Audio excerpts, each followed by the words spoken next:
Do you want more success, more growth, more results? Then it's time for the Boundless Success Accelerator from the Modern Observer Group. This isn't your average coaching program. It's where top performers come to dominate. Weekly group sessions, on-demand coaching, a community that's got your back, and a power-packed library of tools to supercharge your business and career. No more excuses, no more waiting. Get in, level up, and start building the life you've been dreaming about. Visit us at modernobserver.com/boundless success to join today. Let's get you to the next level.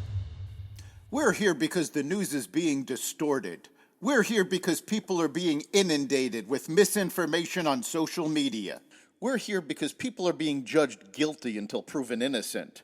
We are fighting back with facts. This is not a safe zone, so buckle up, Buttercup. This is the raw, naked truth.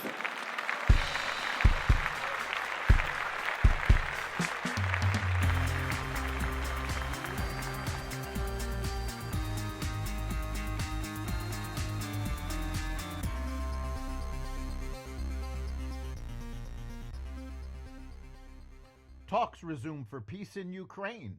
Congress moves to avoid a government shutdown, major stock market losses, and more. Welcome to the Raw Naked Truth. I'm your host, Eric Lopkin, and here's the news you need to know. In the first major discussion between the U.S. and Ukraine since the fiery exchange between Ukraine's President Zelensky and President Donald Trump in the Oval Office, Zelensky will meet with U.S. officials in Saudi Arabia to talk about a peace deal to end Russia's war with Ukraine. It's the second round of major U.S. talks about the war to be held in the oil-rich Middle Eastern country. The U.S. recently shifted its foreign policy to hold peace talks with Russia that didn't include Ukraine, shocking Zelensky and European allies. Secretary of State Marco Rubio said the U.S. might restart intelligence and military support to Kiev if officials make headway in peace talks. Hours before the meeting, Ukraine launched its biggest drone attack on Moscow. Republicans have released a stopgap bill to keep the government funded through September 30th in an effort to avoid a government shutdown. Lawmakers hope to advance the bill through the House on Tuesday, with Senate approval envisioned before Friday night's midnight shutdown deadline. The bill essentially keeps spending levels at their current rates, with the exception of defense, which gets a small boost. Several Democrats have stated they will shut down the government if the bill does not pull back the efforts of DOJ to cut waste and fraud. X was hit by a large-scale cyber attack on Monday, triggering multiple separate outages that left tens of thousands of users unable to access the social media platform. The pro-Palestinian hacker group Dark Storm Team claimed responsibility. The group, which has pulled off other sophisticated cyber attacks, has threatened cyber warfare on Israel and its allies, according to Newsweek. Elon Musk suggested a foreign country may also be involved. According to reports, the attack was in part generated by IP addresses located in Ukraine. China began imposing tariffs on U.S. agricultural products yesterday.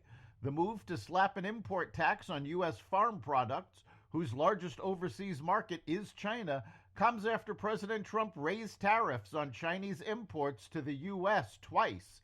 Meanwhile, Ontario planned a 25% surcharge on U.S.-bound electricity in retaliation for U.S. tariffs on Canada, most of which have been delayed but remain a possibility. The extra fees will hit 1.5 million American homes in New York, Michigan, and Minnesota, according to the BBC. Director of National Intelligence Tulsi Gabbard announced Monday that dozens of current and former Biden-era officials had their security clearances revoked following an agency review. Former Secretary of State Antony Blinken and former National Security Advisor Jake Sullivan were among those who lost their security clearances, along with Letitia James, Alvin Bragg, and the 51 signers of the Hunter Biden laptop disinformation letter. Former President Biden's security clearance was also revoked and he will no longer receive access to the president's daily briefing. All three major U.S. stock indexes continued to fall on Monday in a sign of growing economic pessimism and concern over the impact of Trump's tariffs. The president's top economic advisors downplayed the slump. There are a lot of reasons to be extremely bullish about the economy going forward, but for sure, this quarter there are some blips in the data. White House National Economic Council Director Kevin Hassett told CNBC, putting a positive spin on the numbers. What's going to happen is the first quarter is going to squeak into the positive category, and then the second quarter is going to take off as everybody sees the reality of the tax cuts.